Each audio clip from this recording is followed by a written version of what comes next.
Okay, so welcome everyone, and thank you for joining us this morning. I'm Anne Livingston, and I'm going to be the moderator for today's session. We're really excited to have Dawn Valle on board. She's taken time away from her holiday to join us, so thank you for that, Dawn.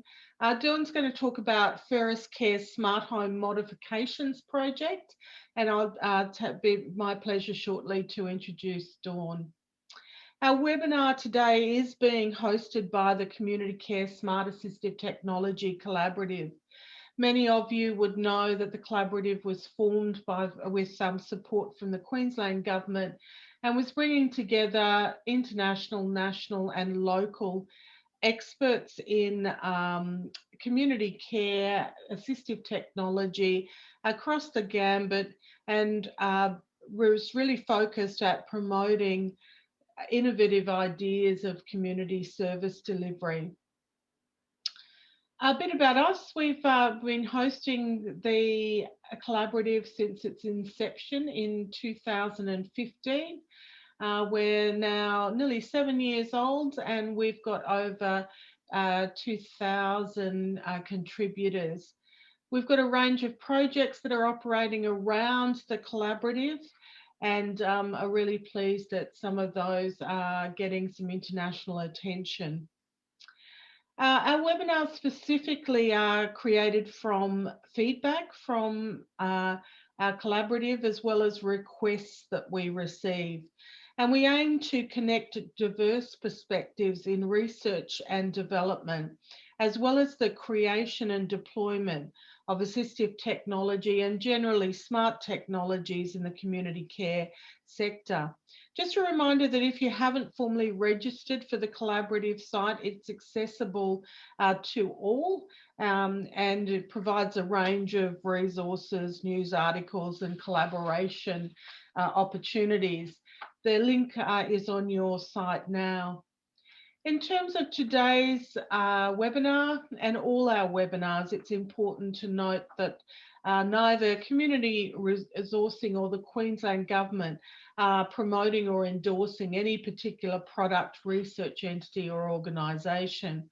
Rather, the direct purpose of our webinars is to serve to inform viewers of the various activities happening around with smart technologies and assistive technologies.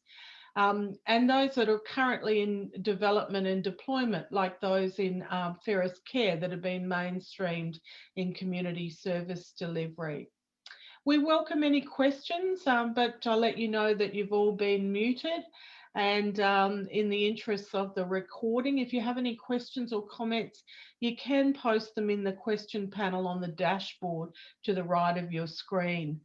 We've already had a number of questions posed for Dawn's presentation for people who were unable to attend this morning. We know that there's a worldwide technical problem happening at the moment that may have prevented many people from accessing their emails and accessing the link. So this webinar will be recorded and available for people to download at another time.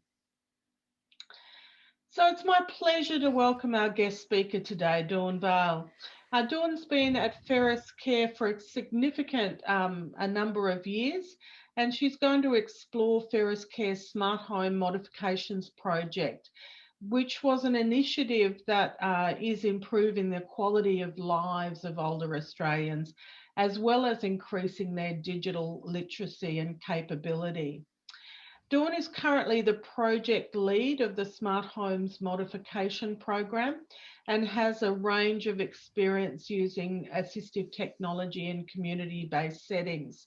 She's worked in programming for smart technology devices used to assist non-verbal people in communicating, in addition to an extensive career in the IT sector. Welcome, Dawn. It's great to have you on board. I love the view that you've got in the background, and I'm very envious that you're on holidays. Welcome on board, Dawn. Thank you, Anne, and thank you everybody for allowing me this opportunity. As Anne said, yes, I'm on holiday, so the background is indicative of where I am at the minute, so hence why I'm very excited as well. I first would like to start by welcoming everybody in acknowledgement of country. I would like to begin by acknowledging the traditional custodians of the land in which we meet today and pay my respects to their elders past and present. I extend that respect to Aboriginal and Torres Strait Islander people here today. I won't reiterate on my introduction, but as Anne said, I have come from a assistive technology background. I'm heavily involved in the space of AI with Feros Care. I worked on a number of projects that has put me in this really unique position where we are able to work with the Smart Home Modification Program as an opportunity as being a leader in this technology space. So today we're going to be talking about Feros Care's mission, and it's supporting people to live bold lives. We're partnering with clients to achieve their individual goals for independence, well-being, and social connectedness. A key enabler in developing solutions to improve the lives of our clients, not only used in operations and services, but vitally in the role of health, well-being, and safety. We supported this mission and holistic approach to care through the introduction of a newly designed, piloted and evaluated modern, innovative, tech-based program that looked at the uptake and application of emerging assistive technologies and AI in the community care setting. The service is Smart Home Modifications. This program successfully builds our clients' digital capacity and confidence using technology in their everyday lives, increasing their independence, sense of control and safety in their home. This project has since seen the mainstream of smart home devices for Feros Care clients across the Eastern Seaboard, bridging the digital divide seniors experience. So in this presentation, we'll share our program outcomes, our findings, insights, impacts, and more importantly, what we learned about our 21st century clients. We'll go through a pilot evaluation, uptake and application of emerging assistive technology and AI, the pilot evaluation findings and what those outcomes were, a case studies, an introduction into our other technology services, Let's Get Technical, Telehealth and our Virtual Social Centre. And then time permitting, we'll run through a really lovely video of two of our clients who really are the heroes of the services that we have. So to understand our why, back in 2016, Feros Care engaged a human-centred design organisation to gather insights from our clients on their current and future needs. One of the most profounding findings was a growing need and interest in learning and adopting new technology. Specifically, there was an interest in receiving support from Feros Care to achieve this.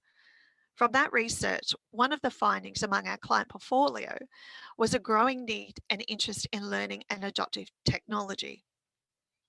To further understand, research, develop and deploy a successful and innovative program for our seniors in accordance with our Living Lab methodologies, a series of further insights were explored. Insights depicted a lack of trust and increased anxiety around smart technology. So in 2019, Feros Care applied for and won 3 Commonwealth Home Support Innovation Funding grants from the Department of Health.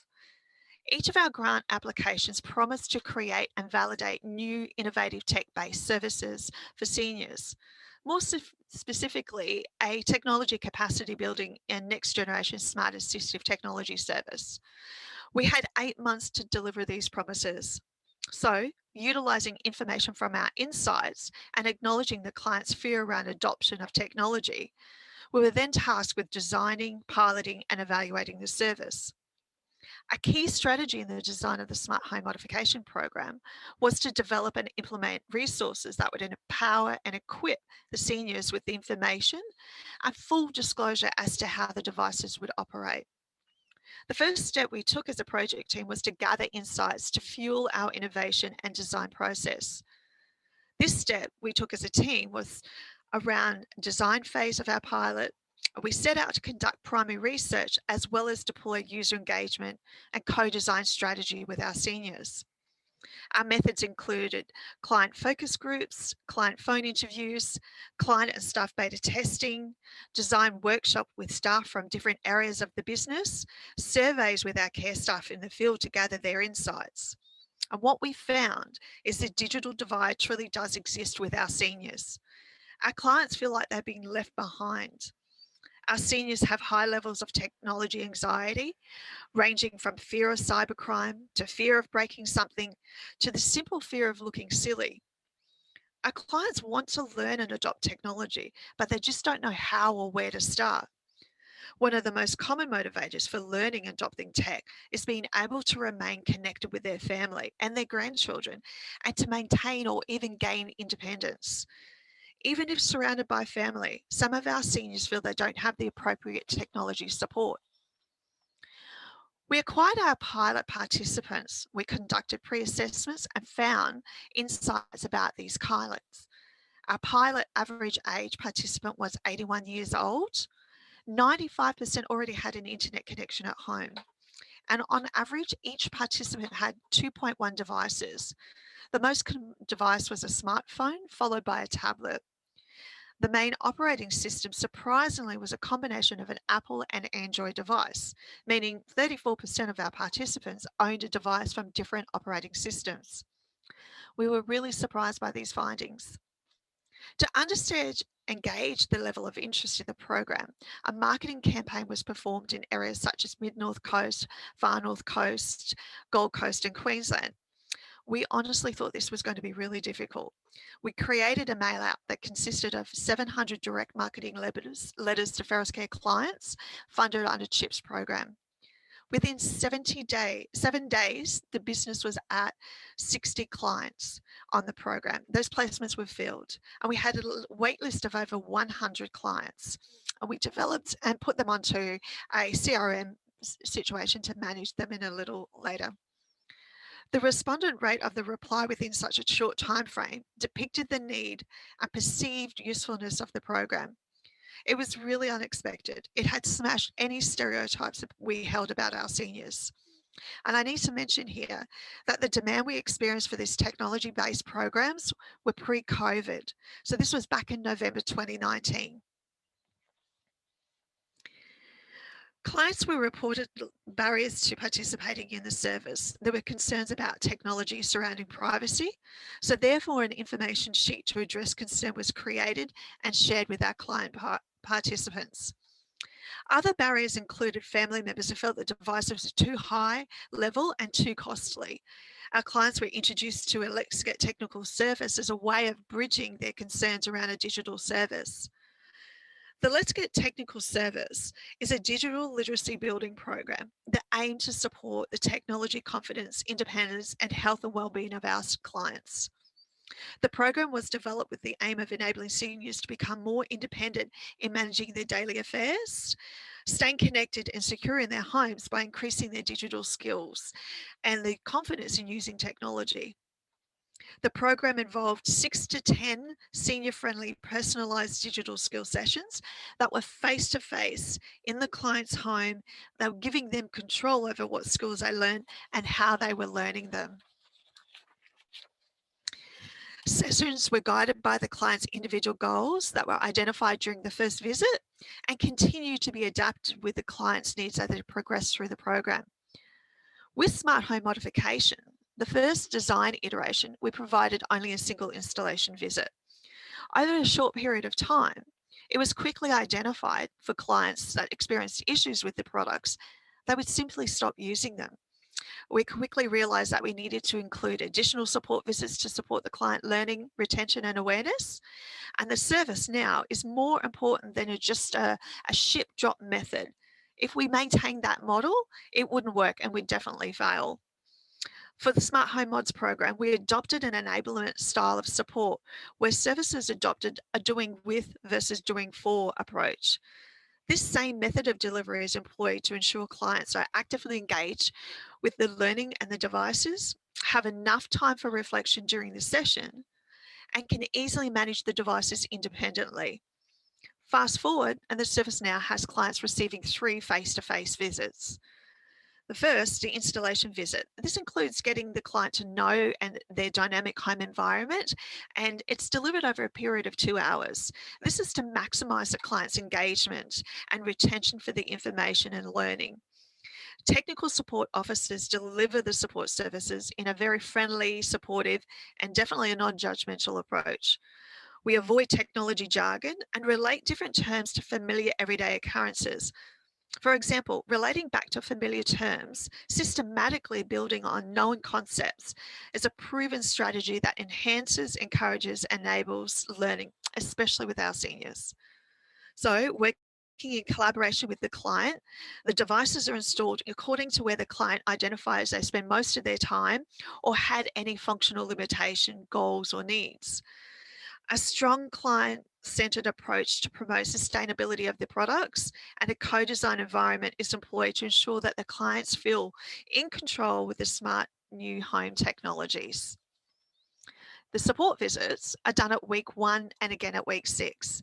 In each visit, technical support officers again work with clients at a pace determined by the client, their capability and confidence level.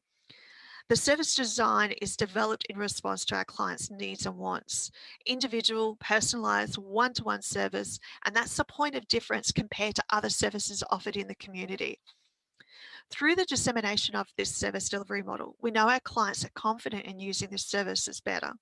So much so, they'll often purchase additional peripherals before the final visit. One client whose world revolves around his 2 dogs purchased a pet feeder to enable him to feed them when he goes out in the afternoon. That partner with a camera, he's able to use it so he can speak to them and watch them every time of the day. The devices always include a base product of a Google Maps as well as Google Mini, smart lighting and sensors, smart plugs, and Chromecasts. The benefit of these items in the kit allows control and automation of the devices around the home, such as lights and TV. Clients set medication appointment reminders, create shopping lists which are shared with family.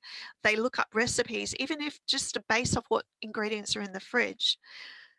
The video and voice calling with family and friends, broadcasting their voice around their home, or using their voice to find out the latest news, weather, or even down to playing their favourite music. Additional peripherals can be added to the suite, products based on their specific needs, such as vacuums, smart locks, smoke alarms, doorbells. The list goes on for our clients. But customization is key. A key feature implemented by the technical support officers was the routines, which allowed for several home actions to be executed with one command or automatically scheduled at times. The aim of this feature is done to reduce the quantity of direct interaction or touch points required between the senior and the Google Home technology. It decreases feelings of anxiety or confusion that can potentiate when using high-level technology. Each automation routine is completely individualized to the client and the relationship and interactions that they have with their home. An example of a routine particularly relevant for a client with vision impairment includes turning the lights on or off after a certain time for security reasons, or playing music that's familiar to the client to indicate a certain time. An important routine that was adopted by most clients is also medication reminders and appointment setting in their calendar. The reminders automation can be implemented for clients who suffer from dementia. This aids in removing the need to recall the hot words to engage the devices to get them working quickly. A key feature of this service is finding out about their My Feros journey, or their Feros care journey, I should say, by way of talking to Feros through Google. This process has been made easy through the introduction of a client fee portal that enables clients to talk to their and view their service delivery completely through Google. Clients are linked to their MyFerris account. They can ask Google who's coming, when they're coming, why they're coming. They can request new services, place existing services on hold, ask about their funding budget, and even get Google to send a message to Ferris Care. This can all be done in the home at a suitable time by the client. As we discussed a little bit earlier, the service was initially funded by the Australian Government Department of Health and Ageing Innovation Grant. It was for 12 months. However, in November 2019, it was renewed for another 2 full years. This means we can provide smart home mods to another 380 clients. In parallel, clients on home care packages and short-term restorative care programs can also fund the services. At the conclusion of the Smart Home Mods pilot, We installed over 500 devices. We created over 70 smart homes and conducted approximately 240 interviews. 88% of our clients reported because of their new smart home, they not only felt more independent, but also safer in their home, which was one of our primary objectives. Overall, across our pilot cohort, there was an average of 12% increase in their feelings of control over their life, which was very important to us. It's a mission to give back control to the client. 93% said they felt the program and the devices increase their quality of life. Today, we've now conducted over 452 services. We knew this program would have positive impact on our clients' functional limitation, independence, and feeling of control. That's what we'd set out to do. But the most unexpected key takeaway from this program was the impact of the client's social and mental well-being. We had numerous clients report they'd found a friend in Google. Some of the benefits for the service had been that they were able to speak and hear a response, play their favorite music, which they might had not have heard for years, and had such a huge unexpected impact. Clients say they've never missed a doctor's appointment since using Google. Clients were able to stay fit during COVID by casting their Tai Chair classes to their TV. Clients could listen to the last post from Google on Anzac Day, where he couldn't make it to a parade because of COVID. A client was re-inspired to cook healthy meals, looking up recipes, building shopping lists to send to their children, looking at the fridge at the ingredients to get to Google to tell them what they could make. We have multiple videos of clients belting out their favorite tunes. A harpist who has never played in years was mimicking herself playing whilst she listened to harp classics. Our client and his son, who is a carer, is less stress and strain, seeing improvements on their relationship because simple features like broadcasting their voice and voice activations to the lights. And again, a blind client who used SHM for just knowing when to turn the lights on and off. It doesn't not only save her on electricity, but it also makes her feel safe in her home knowing it looks habitated. So here's a sneak little peek into some of our evaluation data. You can see the highest ranking category is that seniors feel the Google devices could help them with their communication and social support. 61 clients were involved in the original pilot between January 2020 and April 2020. Clients were aged between 68 and 90 years old. Most were female, born in Australia, living in New South Wales. They had a current partner, were non-Indigenous and were of Australian ethnicity. All clients reported English as their first language. Approximately half of the clients lived alone and the other half lived with a partner. The largest proportion of clients reported that their highest level of education of some years of high school was 31%, followed by the rest who had completed a bachelor's degree. The majority of clients were receiving the aged care pension as their current and source of income. Clients reported the benefits in participating in the program included 45% wanted to learn how to use and keep up with technology. 29% wanted to learn how to use technologies as it sounded exciting. 10% wanted something that would help with mobility issues, and 6% thought their family has mentioned it was a good idea. The clients also reported that the program exceeded their expectations and they were extremely likely to recommend this program to a friend. I just want to run through a couple of case studies with you. And Alan, he uses technologies due to his cognitive disabilities. 7 years ago, a 73-year-old war Vietnam veteran, Alan, had a stroke followed by seizures. He lost many of his capabilities and doctors were not even sure if he was ever able to walk again. After the stroke, Alan was diagnosed with mild cognitive disorder, similar to vascular dementia. When he received the offer to join the Smart Home Modification Service, he and his wife were excited about the improvement it could have on their lives. Alan was previously always very active, and soon it became very challenging to realise that he was not able to do all the things he previously was. Any day could be a day where Alan was suddenly unable to continue to do what he used to. He could have difficulties pulling up the blinds to folding up a table. He knows how to do it, which was really frustrating for him. Alan and Leslie use smart home products to help them stay up to date with the news, look for recipes, but their primary use is controlling the lights, which they find particularly helpful at night. The products also support the two having peace of mind when they leave the apartment. They don't feel comfortable leaving their dogs alone. During the program, they purchased a product that enabled them to feed their dogs through a connection of the Google app.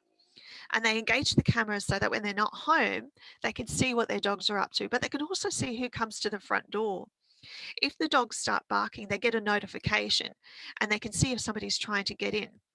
They can also use the device to feed their dogs too. While Google Home products have become very handy in their lives, it also brought a sense of emotional component to it.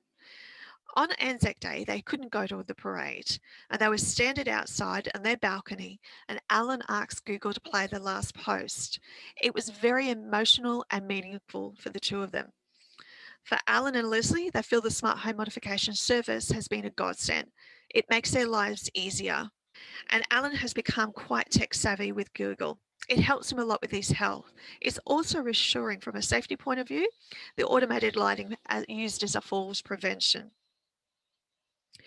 Eunice is 90 years old and she uses Feros Care smart home modifications in a way to help her change her lifestyle. So Eunice calls Gold Coast home. Eunice was diagnosed with arthritis and lives at home together with her son and carer Wayne. With increasing age, Eunice became more dependent on Wayne. Eunice feels she doesn't want to be a burden to him or annoy him with dependence requirements that she needs. This feeling was reinforced by their large home, which made it difficult for Eunice to clearly communicate with Wayne. To improve their situation, he utilised a personal alarm so he could use it when Eunice needed help. However, this approach had two significant disadvantages. She would lose dependence, but Wayne would also still need to come to her to see what she wanted. With this insight, there was no decision delay for Wayne to use smart home modifications in their home. Eunice joined Feros Smart Home about 12 months ago, and she said her life has significantly changed and improved the relationship with her son and her carer. She's more independent, and if there's something that she wants, she uses Google to broadcast a message. This is in tow has made Eunice more comfortable in accepting her son as a carer. Wayne is also delighted by the benefits of the program. It's made life easier for him. He doesn't have to run to the alarm or go to her every time to find out what she wants, as they use Google as an intercom system. When Wayne organised to bring new technology into their home, Eunice was first sceptical and fearful. This was beyond her knowledge and line of thinking. Eunice is used to the new features and realises that the products can support her in everyday life, helping her become more independent and increasing her quality of life substantially. She said for her, it's like getting part of her life back. Today, Eunice still needs to remember to let go of old habits, but she no longer needs to control the lights manually, and she just uses the technology to do the work for her. Eunice's use of broadcasting messages throughout the house, controlling devices like lights or fans, has changed the way they live and the way they interact with each other. For Wayne and his son, the service is reassuring and gives him a lot of peace of mind. And for Eunice, it gives her back a sense of control in her life. And Jean, using technology for independence with a vision impairment. So for Jean, life took an unexpected turn when then at 87, she started to lose her vision. It was about 9 years ago when the former teacher experienced the first signs of macular degeneration. Everything in Jean's life changed when she lost her vision. She was living in Victoria and she had to move away from the countryside because it was so remote and she became very dependent on others. People would help her. However, Jean felt that this wasn't good as, in the end, she was alone with the condition. And it was not long ago that Jean signed up for the Smart Home Mod service after receiving the flyer. Soon, Jean learned how to make technology work for her, and she uses it every single day, in particular controlling the lights and devices with her voice. What's great about Jean is she also uses Smart Home to build her shopping list. She then sends them to her daughter's phone, and her daughter drops them off and sends them back to her. While Feros Care Smart Home Service supports Jean with her routines, it also brings joy and company to her. She's an avid follower of AFL, and Google, whom she refers to as her, keeps her updated on the scores. She knows it's a machine, but remarks on how lovely it is to have someone to talk to. Google also supports Jean with other condition called Charles Bonnet syndrome. Now, this is a condition more common among the elderly who lose their sight. Individuals experiencing this syndrome see visual hallucinations, and it can be quite emotional. Using Google Home to listen to music or the radio helps Jing to relax and overcome the unpleasant moments. Jean cannot imagine a life without Google Smart Home to the point of not understanding what she would do without it. So much so, she doesn't want to be without it, and she wants to live long enough to see what technological advancements are made in the future. Jean is using smart home in her everyday life, improving her quality of life significantly. The technology features in supporting Jean, adapting to her medical conditions, gives her peace of mind. She has become an advocate for technology and enhances her home with additional Google devices, such as voice controlling her ceiling fans. Feros Technology Services is ever evolving. We have three technology services with a Let's Get Technical service, the Smart Home Modification service, and our Virtual Social Centre. So most of Australians report that they want to understand more about how technology can improve their lives, despite having additional fears and concerns and safety online. Facilitating easy access to digital technology combined with this interest presents a prime opportunity for digital literacy interventions to support this inclusion of our senior Australians. We've been providing telehealth since 2011. Feros Care are leaders in the delivery of telehealth by way of owning our own platform, supporting clients through our virtual care team with dedicated nurses who support clients with health conditions, concerns, and coaching into develop improvements in their everyday lives. The Virtual Social Centre is a vibrant online community where clients can learn new skills, meet like-minded people to stay connected and have new experiences. The Virtual Social Centre, affectionately known as the VSC, is a user-friendly online platform that enables seniors to join various online workshops, all from the comfort of their own home. And they say to me, you tell me and I forget, teach me and I remember, involve me and I learn. And that's what it's all about, live interaction and participation across a variety of topics. Let's Get Technical is a face-to-face technology training program that is designed for seniors, delivered by technical support officers. It's a training technology service aimed to improve the digital literacy based on the client's personal goals, pace, and learning style. Some of our seniors like to get to know the basics of their devices, to internet safety, online banking, up to finding their soulmate on online dating platforms while staying safe. There are no limitations. The training can be about anything the client is interested in terms of technology. We can say that every client's learning experience and goals are different, a wonderful opportunity to break down any stereotypes or boundaries of what seniors are capable of. And our Smart Home Modification Service is a service that collaborates with clients to create dynamic smart home environments using emerging technologies that are customized to suit the client's lifestyle and routines. The service aims to support the clients in their health, safety, and quality of life, and capacity to reside independently in their own homes safely and confidently for as long as possible. Through the success of these services, each are now part of our mainstream suite of services for our packaged seniors. So, what do our clients have to say? That the Smart Home Modification Service, clients are smashing these stereotypes, challenging people's convention of seniors' learning capacity. The findings of our evaluation study indicate that the Smart Home Modification Program is easy to use and well received by clients. The program improved our clients' communication and social support, feelings of control and independence, safety and security in the home, confidence using technology, and their overall health and quality of life. The large response rate and quality of feedback indicated that the clients were interested and invested in the program. And the program was at capacity within 7 days of marketing the campaign. We had wait lists for 2 weeks, highlighting a large demand for this type of service in the community. Due to the positive response from clients and their family, Feros Care is proud of our commitment to scale this program and continue to aim and achieve sustainable service with reasonable operating costing models. We have planning capacity, research and commitment, not only significant for our ageing population, but all of our Australians. Through collaboration and innovation, we will spearhead the achievement on longevity, and it's our goal to inspire the government and health industries to adopt these revolutionary changes and innovative thinking. To meet the increasing health and wellbeing needs of our seniors, we know that there's a need for research that support interventions to address the challenges of the ageing population. Smart home model technologies and assistive technologies are significant interventions that have emerged with increasing interest over the past decade to support seniors to live independently. Throughout the development of the Smart Home Modification Service, Feros Care engaged Southern Cross University to evaluate the program.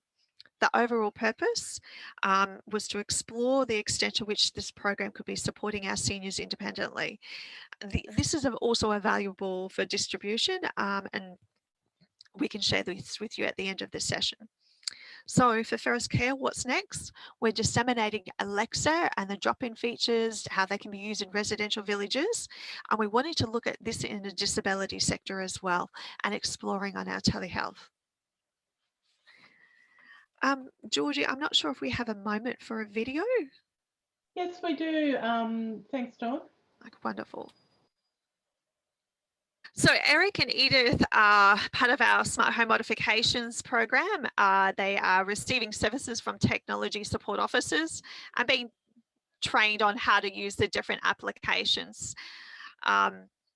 Edith historically was afraid of using the technology. She was worried about it. And so through the support of Russ and the technical support officer, it was able to build her confidence, and now she's exploring different technologies. Edith recently celebrated her 90th birthday amid COVID and was completely surprised by the team at Feros Care and along with some of her neighbours. And she was able to connect with her family online, so they weren't able to physically visit with her as well, so building her confidence about connecting with them remotely. We just talk about the seniors are smashing their expectations during the program. What we observe is that the clients are learning so much more. We have clients reporting that it's opened up new opportunities. They're not isolated. They feel more confident and secure. And we have clients that have never been able to turn on equipment to managing their health at home, Skyping family and friends, and then all of that online activity through that learn where they previously didn't know how. I might actually just stop there, and just because it's give you an opportunity to share the video just so that you can hear the actual responses from the client versus me repeating what they're trying to say.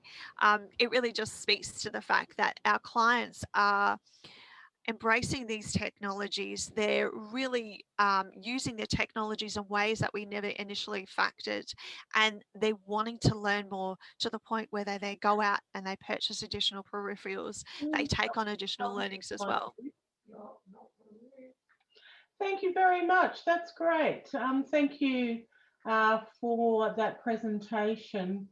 We've got a number of questions already on board, and I just mentioned to those that are in the room at the moment to post their questions. Dawn, we've got a couple of minutes for questions, and they've been flowing through from both people in the room and people who weren't able to join us today. So significantly, I've got from George, I've got a congratulations on being a leader in transforming community-based care. George notes that you've been showcased both nationally and internationally, and he's very proud of the fact that Feros Care has been able to promote the quality of service delivery that happens in Australia. particularly in the context of I guess, of focus at the moment of where quality has been lacking in some quarters of the sector. So that was just a congratulations, well Thank you, done George. note. Um, but I've also got a question here from Cecilia.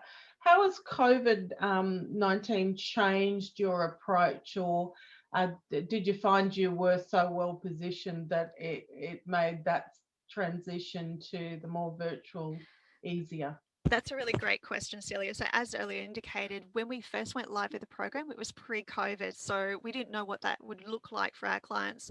Approximately March 23rd, we had, COVID was at its height, especially in the northern New South Wales district, and a lot of our clients were calling in up to as many as 20 to 30% to cancel over their services. They didn't want people to come into the home. They didn't understand COVID, the implications of the service delivery, and what would mean for them when people were coming in. It was a really great segue for us to pivot in our service delivery. So we initially made available the service delivery online. So a lot of our clients that were participating in the program had access to their Feros care information through the My Feros portal. So what we could do is we could transition the service delivery into a video component. And we found that the first visit, the clients were like, actually, I'm okay with face to face. So, what happened? We had more clients wanting support.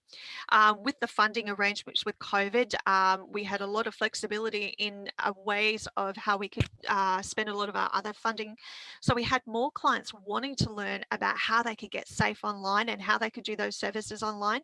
So, we were able to introduce additional services to these clients to build their digital competency so that they were able to do things online. So, they could learn how to do online shopping, whereas previously they had no idea. And it made them feel safe and confident to navigate this whole world of COVID in a technology environment so that they only needed to go out when they really needed to go out. But it definitely built their confidence and security in the home as well. But funny enough, they really wanted those face-to-face visits with our TSOs to continue, whereas all of the other services were being put on hold. Thanks, Dawn. Got a number of questions from Tony. Thanks for that, Tony. I'll try to amalgamate them. Tony asked, did the pilot project pay for the residents' internet access, or did the residents have to pay themselves? And this applies to being able to use the Google device. Great question. So yes, we did make available internet for the pilot clients. So for smart home modifications, a qualifier really is you do need internet. Mobile tethering is not suitable. If you're tethering from your mobile home and you disconnect that phone, you go outside, you're going to disconnect the Wi-Fi connection with those devices. So to optimize the outcomes and the experience for the client, we did offer to provide the data service for the pilot clients. What we also found is that the clients then used it as a segue to disseminate any internet connections that they would want or need to build beyond our pilot. And every one of them, if they didn't already have an existing internet connection, which we knew up to 81% did, they then went on to buy their own internet connection. Thanks, Dawn. And so Tony's final comment is, was cost a barrier? Certainly in some of our other research and pilot projects, cost has been a barrier, but for many of the projects have actually proceeded with costs being covered by the project. It's more an issue of continuation. Is that what you found? Yes, absolutely. So through the pilot, we did provide all of the hardware for the client. There was no cost. Mainstream BAU, we do have a costing model. So the clients will pay a contribution of $10 per visit and $25 for the actual suite of products. Now, remembering there's 6 items in that product, they're variable because maybe they don't need a Chromecast, but they might want to have a second Google Mini. So it's approximate. And the balance of that will then be costed to their home care package. It costs approximately $100 for the hour for the worker to go out there to do the installation, and then the cost of the actual peripherals. Dawn, we've got a number of questions around the installation and repair, maintenance, and deinstalling of equipment. Nicole asks, Thanks for your presentation, Dawn. What are the qualifications, experience of your technical support officers? And then I've got some questions about, that installing and maintaining and removal of technology is a very costly exercise. Have you found any particular experience? Have you got some data on the cost or how you've sought that out? So with the technical support officers, we did run initially our recruitment drive was really focused around having those technology-based skill sets. But we wanted them to have that soft-centered, personality about being respectful and kind and generous.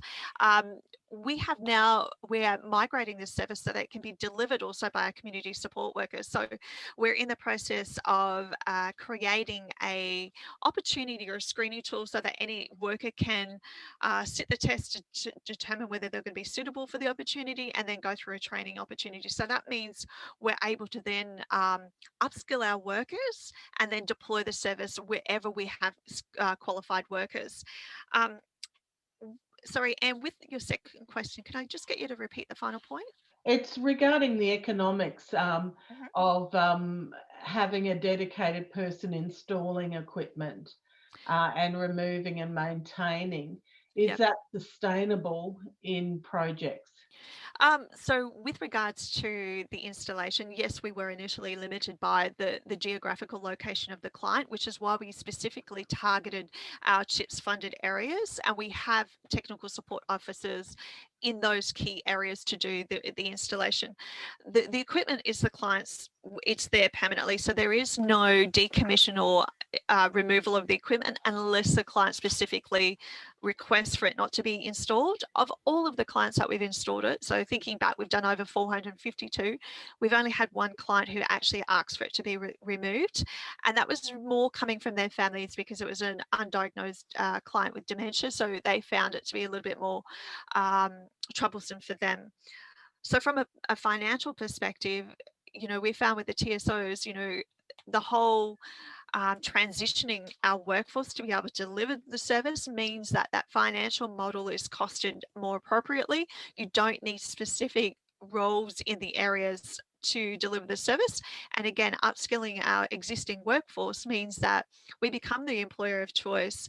Our workers want to do this. They get a lot more diversity in their role as well. And from a financial situation, it actually adds value and it doesn't add like a financial burden to the organisation outside of pilot as well.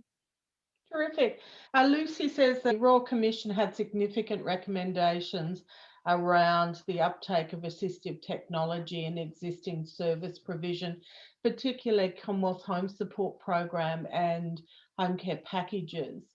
For those of us in the community, uh, those who have been smart have always incorporated that smart technology in a person's package, but others have seen barriers to doing that. I think Lucy's point is that that's great that the Royal Commission shouted out that assistive technology and smart technologies have a significant role to play, particularly in community-based care, but also in residential care. Absolutely, absolutely. And we, as I said earlier, we are looking at expanding who our client cohort is. Most of our clients over 80 have a type of health condition that aligns with a disability. However, we really want to explore the opportunities of assistive technology and AI with clients with different abilities, but then also expand it into our residential facilities as well. So, again, thinking about COVID, when there was an entire lockdown and family members couldn't go there were so many restrictions. We utilised VoIP for many of our interactions with our residential. But beyond that, beyond situation where there's a pandemic, we'd like to really explore how AI and assistive tech can be used in those areas a little further. And we're really excited about the findings of the Aged Care Commission in that we've been talking assistive tech for a long time. We've been talking Google and other products for a long time, and our clients, even prior to this pilot, have been using it. As I said, talking to Feros through Google and their VoIP. We had a client who was discharged from the hospital. She was in bed. She was still not feeling well, didn't want to get out of bed, and she needed to know who was coming. And she knew something was happening. She couldn't recall the day or the time or what. From her bed, she was able to ask Google to talk to Feros and find out that that worker wasn't coming until the next day. So she was able to relax and reset herself. We think about those opportunities all the time, how they're going to help our clients, and we know that there's so many more examples. We're really excited, so we can't wait to explore this further. Great, Dawn. One last remaining question from Chris. Chris comments that many service providers currently use technology in its various shapes and forms as an add-on or a bolt-on to their historic ways of delivering services. He sees that Feros Care have gone beyond that and have really gone beyond augmenting their workforce with technology, but really to the extent of perhaps substituting or having services that stand by themselves and are seen as a service in their own right. So how has, what are the important ingredients that have seen Feros embed that in your organisation culture and your service menu? And what do you see as being the difference of Feros Care to those who've struggled to get traction? Well, I think you're right. Feros Care has a phenomenal amount of history, experience, and knowledge in technology. Our technology department consists of 5 developers, so we realize that we need to create platforms that work for the way we need it to work to help drive our client service delivery models. We have situations where, for example, the government online services are changing in 2025. They're no longer going to be able to access these services unless they have online accounts. So these are our clients now. So we need to better prepare them for this change and this transition. So for Feros Care, it makes simple sense. We are constantly admiring our clients and their, when we first talk to our clients about their insights about what do they know about technology, what does technology mean to them, and very initial steps, clients had their arms folded and they were talking about things like, well, I don't use technology, I don't use internet banking, it's not safe, people get ripped off, so for me I just take out a little bit extra money when I'm at the shopping centre. This is my way of avoiding technology. So we know that combined with the insights that we captured, that the clients want to learn, they need to know about it because their lifestyle, their environment's changing and they're adapting to try and keep up. So rather than ignoring it and putting little band-aid solutions on their lifestyle, we're giving them the skills and we're teaching them on the things that they need to learn in a way that they need to learn, that is designed for them in their pace, and using methodologies that will help them retain that information. And that, I think, is the difference. You have a lot of these services that are in a community setting where it's delivered, where there's many people in a class environment delivered at the pace of the trainer, and it's not reflective of what the client's individual skills and starting points are. It's not reflecting on their capacity to learn. So a lot of the time they get lost and then they don't learn anything. So for us, it's a little bit more unpacking of what they can do and just designing our service models to support them in that way. Thanks, Dawn. Thank you so much for a great presentation. Really, the work that you've been doing nationally has been significantly raising the bar for services to consider how they can do business and transform the way that they provide. Thanks, Dawn. You're obviously passionate about this role that you have, and well done with the work that you've been doing. Thank you for presenting today. And so what's coming up next for us? On the 23rd of June, we've got another webinar coming up looking at social data. We do a lot of work in the data fields and data analysis, and we're very keen to showcase a project that's happening locally in southeast Queensland, and particularly led by the Redlands Coast. If you'd like to join us for that, more information and registration will be coming out shortly. So that's the conclusion of today's webinar. Again, I thank Dawn for her involvement and wish you well on the rest of your holiday, and thank you for interrupting it to come on board today. If you'd like to get involved with the collaborative or contact any of the project team, that's our email address on board now. I'd like to thank Georgie Gould, who's led the technical requirements behind the scenes here today in a time when we've had a global technology glitch that we've been able to work around. I know others are struggling with that. So thanks very much, Georgie and the team, and look forward to you joining again in upcoming webinars. Thanks very much. Thanks, everybody.